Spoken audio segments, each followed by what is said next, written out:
violados por otros países. El presidente Petro seguramente abordará con su máxima autoridad los muchos logros, desafíos y propuestas que en Colombia vienen asegurando una evolución muy positiva y encomiable del proceso de consolidación de la paz en ese país. Quisiera señalar como ejemplo el enfoque en la participación de las mujeres y los pueblos indígenas en la implementación del acuerdo de paz. Destaco en particular la elaboración del primer Plan Nacional sobre Mujeres, Paz y Seguridad por Colombia. La inclusión de mujeres y pueblos indígenas se muestra crucial para la sostenibilidad del proceso de consolidación de la paz y la plena reconciliación de la sociedad colombiana, al igual que otros muchos logros y buenas propuestas del proceso de paz. A pesar de esos avances positivos, el proceso de paz en Colombia sigue enfrentando muchos desafíos, de los que seguramente también hablarán el presidente y nuestros ponentes. Por lo tanto, la comunidad internacional debe seguir comprometida con el apoyo a este proceso. La PBC se ofrece como un instrumento para coadyuvar esos esfuerzos y compartir sus buenos resultados con su membresía y con los países que a ella se acogen o pretenden hacerlo para avanzar sus estrategias de consolidación de la paz y prevención de conflictos. La PBC seguirá abierta para colaborar con Colombia y brindarle apoyo, especialmente en sinergia con el apoyo ya consolidado del Fondo para la Consolidación de la Paz, que seguirá siendo un elemento importante en el apoyo de las Naciones Unidas a Colombia. Con estas observaciones, le doy ahora la palabra a Su Excelencia el señor Gustavo Petro, presidente de la República de Colombia. Señor presidente, tiene usted la palabra. Muchas gracias.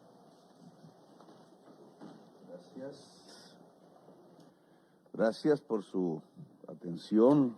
Quiero saludar al señor Sergio Franca, que me ha invitado, embajador presidente de la Comisión de Consolidación de la Paz, subsecretaria general de las Naciones Unidas para el apoyo a la consolidación de la paz, Elizabeth Sfibar, espero pronunciar bien, señores representantes permanentes de los miembros de la Comisión, representante especial del secretario general y jefe de la misión de verificación en Colombia, Carlos Ruiz Macié, que nos vemos seguido, directores, ministros y funcionarios del Gobierno Nacional, representante legal de las comunidades Construyendo Paz en Colombia con Pascol, María Eugenia Mosquera, que está virtual, y los medios de comunicación nacionales e internacionales en general. Colombia indudablemente es un país de larga tradición guerrera, de muchas guerras civiles, son decenas, de eso se ha escrito muchos libros, prácticamente nos acompaña en nuestro desarrollo republicano, independiente, desde 1819 y antes una situación casi permanente de conflicto. Los espacios de paz han sido menores que los espacios de guerra. Muchos tienen que ver con la misma historia latinoamericana, indudablemente. Recorren sinergias. Hace poco estuve en un sitio, Panamá, que fue parte de Colombia antes.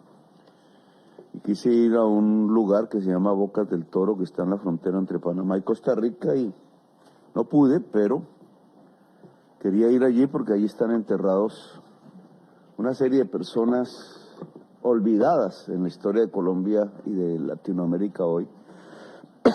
Un episodio silencioso, ni más ni menos. En Costa Rica se reunían en finales del siglo XIX gentes como José Martí, cubano, Maceo, cubano, que luchaban por la independencia de Cuba en ese momento, Catarino Garza, que es el único mexicano en garzas, en armas, que luchó dentro del territorio de los Estados Unidos en lo que hoy se conoce como Texas, en un momento en que Texas era de México. Y después pasó y quedó él ahí, en esa bisagra extraña. Ahí estaban revolucionarios liberales como Rafael Uribe Uribe, General Rosas y otros, nicaragüenses, hondureños, jamaiquinos, que me recordaban casi cosas como las de la contemporaneidad de América Latina. Algunos de ellos se fueron y otros organizaron un ataque al cuartel colombiano que estaba en Bocas del Toro, conservador, una de las tantas guerras civiles, pero tenía una intención especial esa batalla. que era detener el que Estados Unidos se quedara con Panamá. Y por eso llegó un navío norteamericano y los mismos soldados norteamericanos salieron a pelear contra lo que yo llamé los liberales, la Internacional Liberal, y los derrotaron y están enterrados allá y nadie los ha desenterrado a pesar que pertenecen casi a todas las naciones de América Latina. Es una historia que nos recuerda cómo los conflictos no son exclusivamente nacionales, no tienen que ver con raíces exclusivamente nacionales, sino que los contextos internacionales fluyen al interior de ellos, sea para profundizarlos, sea para ayudarlos a alivianar, sea para solucionarlos. No hay conflictos estrictamente nacionales ni locales, en mi opinión. Y todas estas guerras de Colombia que han enseñado tanto cómo hacer la guerra como cómo hacer la paz y que nos acompañan durante 2 siglos y medio en nuestra historia, pues están atravesados por ese tipo de confluencia internacional, de contexto internacional. Por eso la violencia liberal conservadora de mediados del siglo XX, que dejó 300.000 muertos de 11 millones de habitantes, una guerra entre liberales y conservadores, no se separa del hecho, uno, de que comenzó en 1948, cuando se instalaba en Europa el Tribunal de Nuremberg, cuando se enterraba de cierta forma el nazismo, el fascismo, si se quiere una expresión más general, en Europa, un entierro a medio hacer. Pero que comenzaba en Colombia era precisamente un gobierno del fascismo que desencadenó la eliminación física de lo que consideraba su enemigo, que era ni más ni menos que el otro partido político, el Partido Liberal. 300.000 muertos, 11 millones de habitantes. Ahí está la raíz de la patología de la violencia en Colombia, de por qué su permanencia y sus formas bárbaras, que quebrarían hoy todo el código del DIH y de la Corte Penal Internacional, desde ese momento. Allá no hubo un tribunal de Nuremberg. Y no hubo la catarsis que sí hubo en Europa referente al por qué se había caído en el fascismo. Es más, la historia de Colombia no reconoce que hubo un gobierno fascista y que parte de su historia hizo parte de la historia del fascismo europeo. Fue una especie de episodio similar a la Guerra Civil Española. Y vivimos también la insurgencia socialista armada, la querencia en cambiar el mundo del siglo XX, igual que casi toda la humanidad, y a través de los episodios típicamente latinoamericanos de esa guerra, el Che Guevara, la Revolución Cubana. En Colombia hubo guerrilla socialista antes de la Revolución Cubana.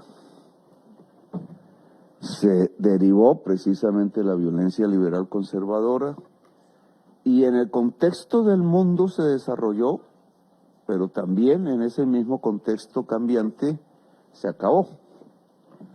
Quizás el episodio más clave, sin que el M-19 fuese propiamente ni socialista ni prosoviético, fue el proceso de paz de 1989-91, que determinó la construcción de una constitución nueva, que es la que actualmente rige, que si se lee en el texto es profundamente democrática, de las más del mundo, de las más. Tenía en la Asamblea Nacional Constituyente una mayoría muy progresista, como quienes se habían levantado en armas, también de manera muy precursora en América Latina. En 1989 aún existía el bloque soviético, decidieron dejarlas por su propia voluntad a través de un acuerdo político que terminó en una Asamblea Nacional Constituyente en donde los que dejaron las armas ganaron las elecciones. Y por eso esa constitución es tan progresista. Sin embargo, nunca se aplicó, al contrario.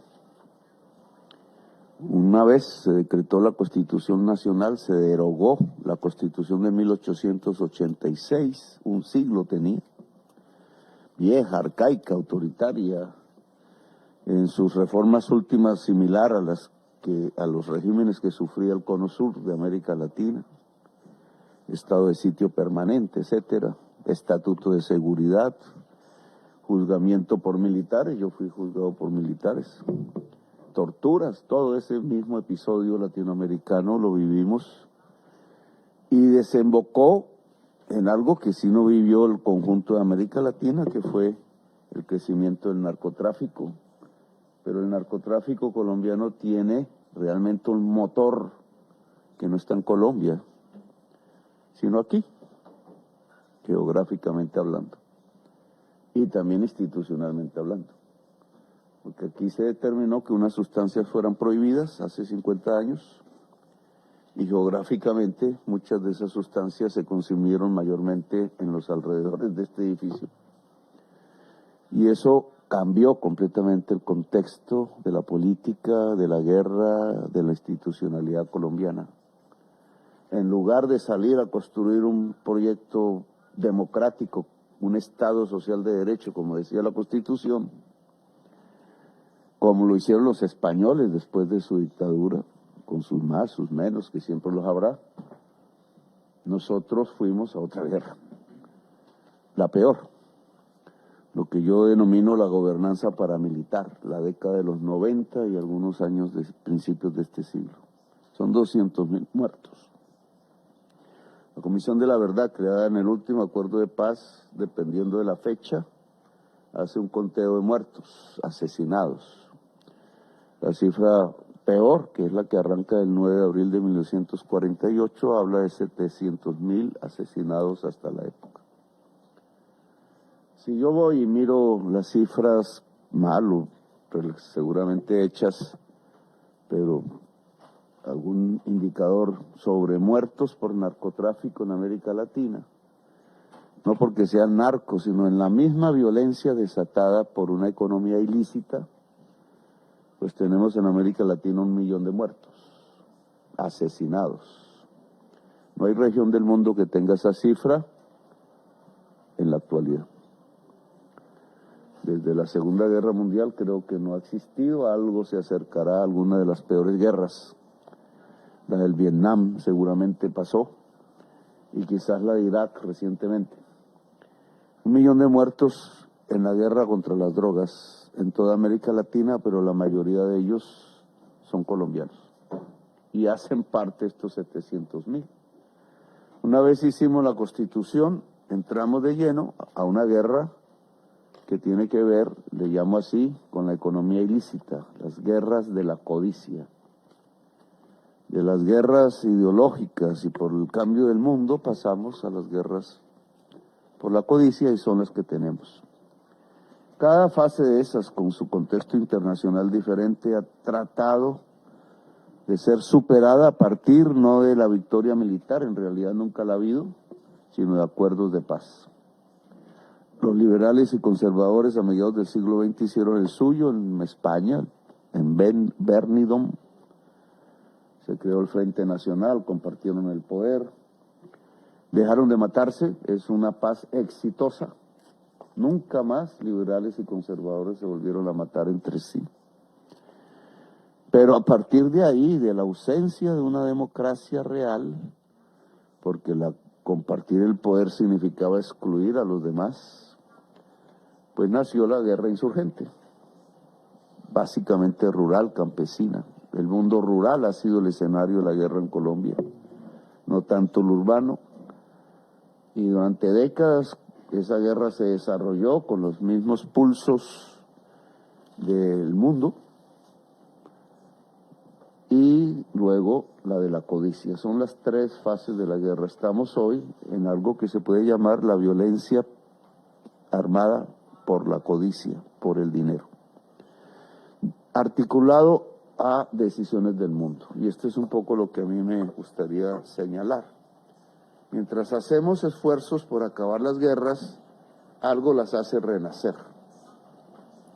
con nombres diferentes, casi siempre en las mismas regiones, pero con objetivos diferenciados, con contextos diferentes. ¿Qué no permite pasar de una era de guerra en Colombia a una era de paz, como la mayoría de las naciones logran hacerlo? Las que viven algún conflicto, este no es eterno, finaliza en algún momento, sea por victoria militar, sea por negociación. Sin embargo, en Colombia, a pesar de que se intentan ambos caminos, la victoria militar y la negociación, una guerra siempre seguida por otra. Y en eso llevamos 2 siglos y medio. La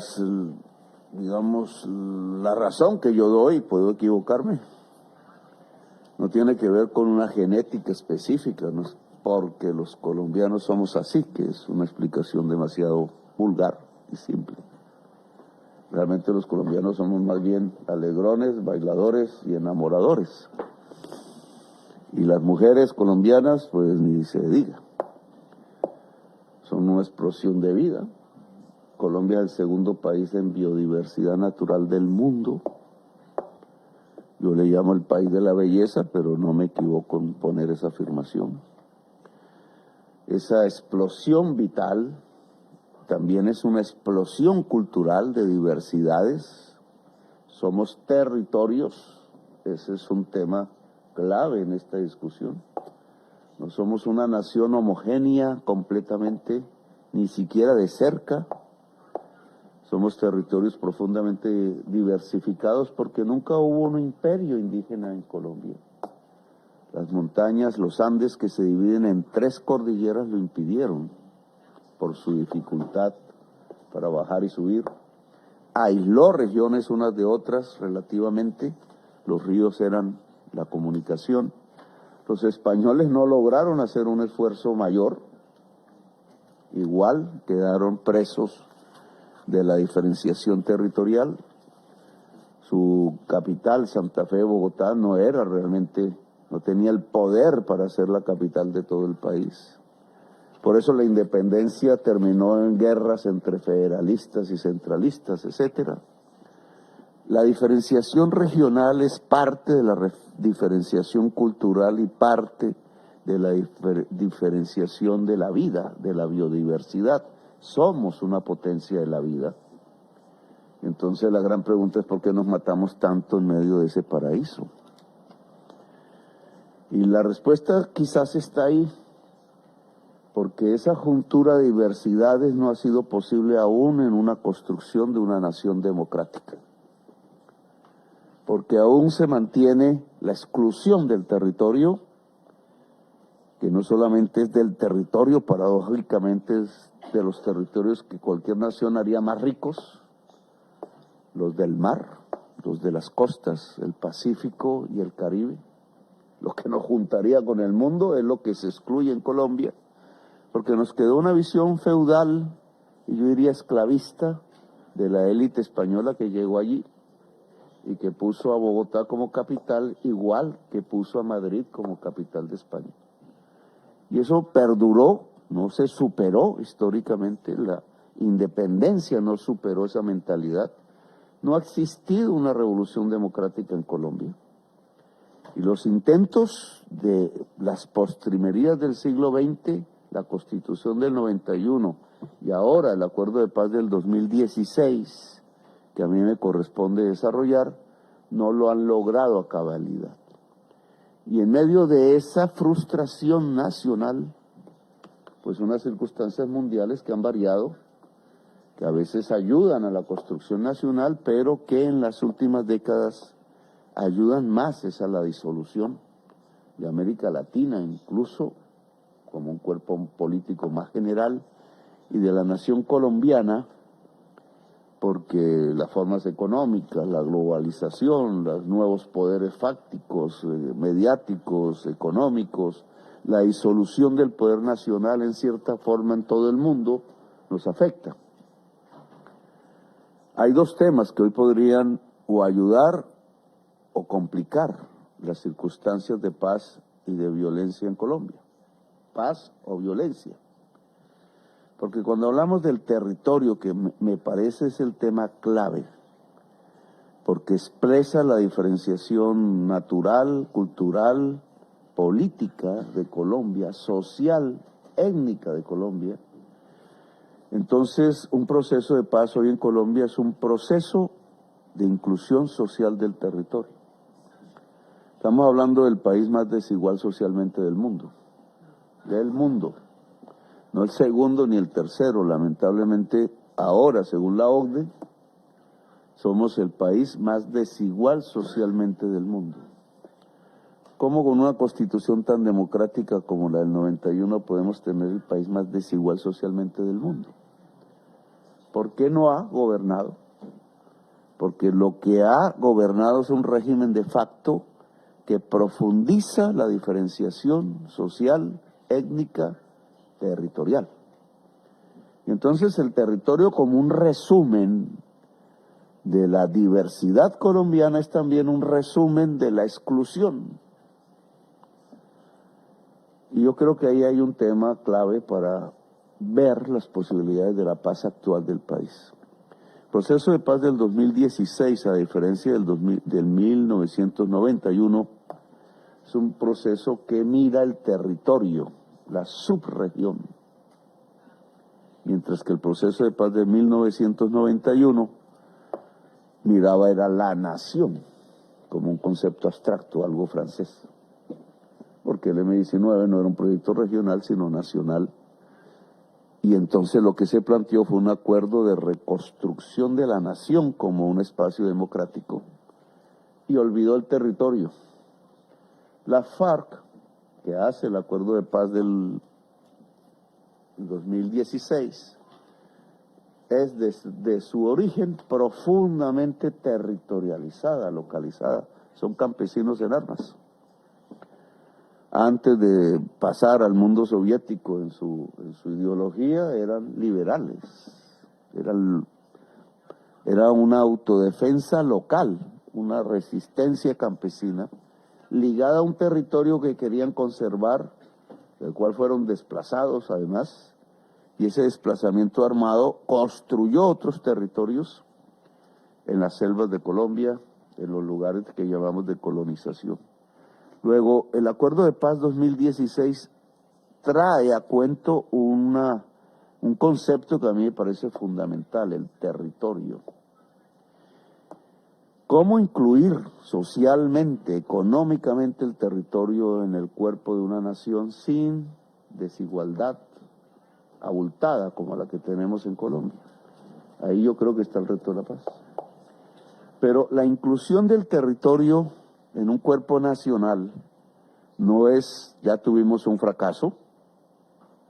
Yo creo que hemos fracasado 2 siglos y medio, pero República Dominicana, más bien Haití y Colombia, somos los únicos países en América Latina que hemos perdido un territorio que se ha convertido en otra nación. Ningún otro. O sea, nosotros hemos perdido territorio porque los habitantes de ese territorio no han querido ser de Colombia. Le pasó a Haití con República Dominicana, habían razones de lengua, étnicas incluso. Nos pasó a nosotros con Panamá. No había una diferenciación de lenguas, no había una diferenciación cultural abultada, teníamos la misma historia. Hubo un factor externo, los Estados Unidos, que querían el canal por su ubicación geográfica, pero perdimos a Panamá. Y eso muestra una incapacidad nacional por integrar el territorio que ahora pues se hace evidente en el Acuerdo de Paz del 2016. Aquí obviamente ya no hablamos de Panamá, estamos hablando del litoral pacífico, desde la frontera con el Ecuador hasta el de Panamá, por donde hoy pasa 500,000 de personas migrantes de América Latina por las selvas.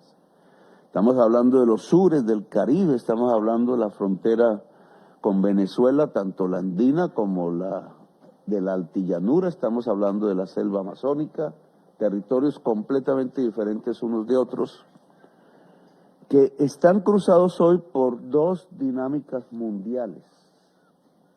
que podrían ayudar a la desintegración o al contrario, nos podrían ayudar a una inclusión nacional democrática.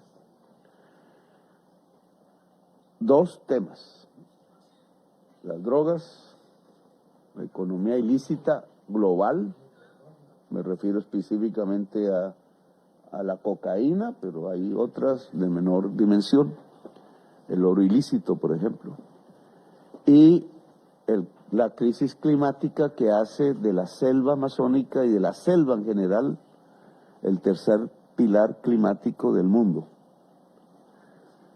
El conflicto hoy colombiano y el acuerdo de paz posible, el hecho en el 16, que hay que completar más, le llamo a eso la paz total, está ligado a estos dos temas, en su violencia y en su posibilidad de paz. El tema de las drogas es un asunto de Naciones Unidas. Aquí hay una comisión específica, bueno, una institucionalidad específica, obviamente expresa decisiones de poder. Naciones Unidas está integrada por naciones. Las más poderosas cuentan más que las menos. Entonces, las que tienen más aviones y más fondos de capital. Y esas culturas de esas naciones inciden más en políticas globales de otros pueblos. El tema de la cocaína está determinando la mayor violencia del mundo, que es la guerra contra las drogas desde hace medio siglo en el territorio geográfico de América, aunque ya se expande. Y ha tenido a Colombia como el centro.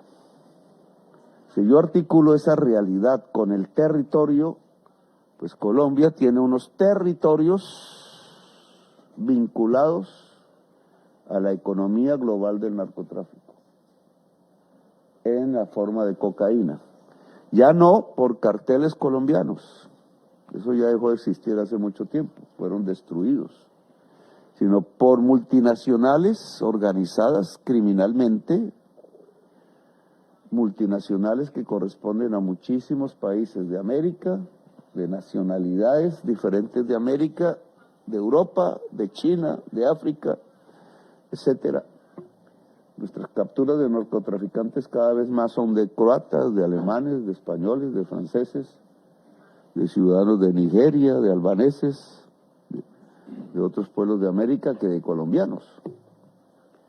Y entonces esta nueva realidad hay que ponerle atención, porque decisiones sobre qué es lícito o ilícito, motivadas cultural o religiosamente o por la historia, está llevando a la muerte a regiones enteras y la está condenando a soluciones insolubles, a salidas, digamos, inexistentes para sus propios conflictos. Lo que pasa en Colombia, de pasar de un conflicto a otro, sin solucionar plenamente el conflicto, pasa en otras regiones del mundo en este momento. Pasa en África, pasa en el Medio Oriente. No conozco más, no me atrevo a hablar, pero quizás en los viejos territorios soviéticos.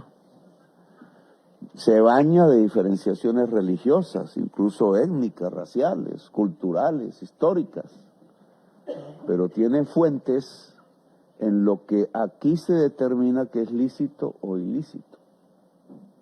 En cierta forma, esa marca de una frontera entre la licitud y la ilicitud de unas sustancias, que son realmente mercancías, puede perpetuar o acabar de inmediato una guerra. En el caso latinoamericano y por tanto colombiano, Colombia no cultivaba hoja de coca, muy marginalmente, no estaba en sus culturas precolombinas, sino solo en algunas, en el sur del país y en el norte, en el corazón del mundo. No era lo mismo que Bolivia o Perú, digamos que tenía culturas ancestrales más arraigadas. La hoja de coca no tiene la culpa, es un vegetal como cualquier otro, como el pasto que está alrededor de este edificio. Una decisión política convirtió en ilícita no solamente la sustancia que se podría extraer de esa hoja, industrialmente hablando, sino a la hoja. Y todo eso llevó a una ruptura tan profunda, a un golpe tan violento en las sociedades latinoamericanas, que en el caso colombiano mantiene la guerra actual. Si mañana la Comisión de Naciones Unidas sobre Drogas, etcétera, dijera la cocaína es legal, mañana se acaba la guerra en Colombia. Así de simple. Ahora, como eso no es posible por razones políticas, etcétera, ¿no? O no será en mucho tiempo, la guerra en Colombia se mantiene. Podríamos aligerarla, podríamos llevarla aún en el contexto internacional adverso a una situación positiva de paz si transformáramos económicamente los territorios que están junto al mar hacia economías prósperas lícitas. Un poco esa transformación de lo ilícito al ilícito es lo que determina la paz. El otro elemento, y termino, que es internacional, pero que tiene que ver con el conflicto colombiano hoy por hoy, y sobre todo en su solución, es la necesidad mundial para salvar la selva amazónica y la selva en general. Todos ustedes saben que si se acaba la selva, llegamos a un punto de no retorno climático. Eso dice el panel de expertos de Naciones Unidas. La selva amazónica, que tienen varios países, tiene un punto de vulnerabilidad extrema, que es el piedemonte, es donde se junta con los Andes, porque ahí nace toda su agua. Si eso se acaba la selva amazónica. Y en ese piedemonte, tanto el amazónico como el de la selva del Biochocó geográfico hacia el Pacífico, es donde se desarrolla todo el conflicto armado colombiano. El 90% del conflicto. Luego, posibilidad, si hubiese una política global de revitalización de la selva amazónica, que es una política racional frente a cuidar la vida en el planeta y sobre todo la humana, es el tercer pilar climático, podríamos articular la paz de Colombia, la salida de las armas de los grupos que están en ese territorio, a partir de la recuperación social y cultural de la población que está allí, en un proyecto común, humano y global, que es la revitalización de la selva. Son dos ejes, selva y drogas. Por casualidad, la hoja de coca es una hoja selvática, entonces nos ponen el mismo eje. Por casualidad, el territorio que excluyó la élite política centralista de Colombia fueron las selvas, son casualidades, y eso hizo esas regiones las más pobres, las más dejadas, y se las entregó entonces a la violencia en primer lugar, a la insurgencia después, y a la economía del narcotráfico contemporáneamente, lo cual nos permite una solución, pero es una solución que tiene raíces internas, construir una democracia, saldar la deuda de la esclavitud y del feudalismo, y unas raíces externas que están aquí, que es la política antidrogas, el estilo de la política antidrogas y las políticas que se desarrollan alrededor de superar, de mitigar la crisis climática. Ambas pegan y se concentran en el territorio de la violencia en Colombia. Bueno, dejo ahí.